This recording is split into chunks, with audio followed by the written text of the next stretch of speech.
কাউকে সাহায্য করা, উপদেশ দেয়া, জানেন এসব ক্ষেত্রে কি হয়? একটা খুব বড় সমস্যা দেখা দেয়। আমি যখন কাউকে উপদেশ দিচ্ছি, সমস্যা হলো মাঝে মাঝে আমি এটা ভেবে ফেলি যে আমি তার চেয়ে উত্তম, আমি ভাবি তার থেকে আমি ভালো, তাই তার আমার উপদেশের দরকার। আর এটা বেশ বড় সমস্যা, বিশেষ করে আপনি যখন উপদেশ দিতে অভ্যস্ত হয়ে পড়েন। আপনি যদি ভেবে বসেন আপনি অন্যদের চেয়ে অনেক ভালো।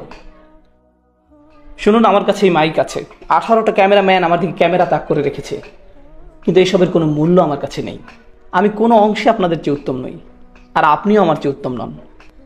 শুধু আল্লাহই বলতে পারেন কে কার চেয়ে উত্তম, শুধুমাত্র আল্লাহ জানেন। এসব কোনো মর্যাদার মানদণ্ড নয়, তা হতে পারে না। আল্লাহ কি বলছেন? ইন্না রব্বাকা হুয়া আ'লাম বিমান দাল্লা আন সাবিলিহি ওয়া হুয়া আ'লামু বিল মুহতাদিন। আপনার রব, তিনিই একমাত্র জানেন কে পথ হারিয়েছে, কে পথ ভ্রষ্ট হয়েছে সঠিক পথ থেকে। আল্লাহ ভালো জানেন আমি বিপথে আছি না আপনি। আমি তো এটাও জানি না আমি নিজে সঠিক পথে আছি কিনা, এতটুকু জ্ঞান আমার নেই। আপনাকে পথ নির্দেশনা দেওয়ার আগে আমার বুঝতে হবে আল্লাহ একমাত্র জানেন আমার মর্যাদা কতটুকু।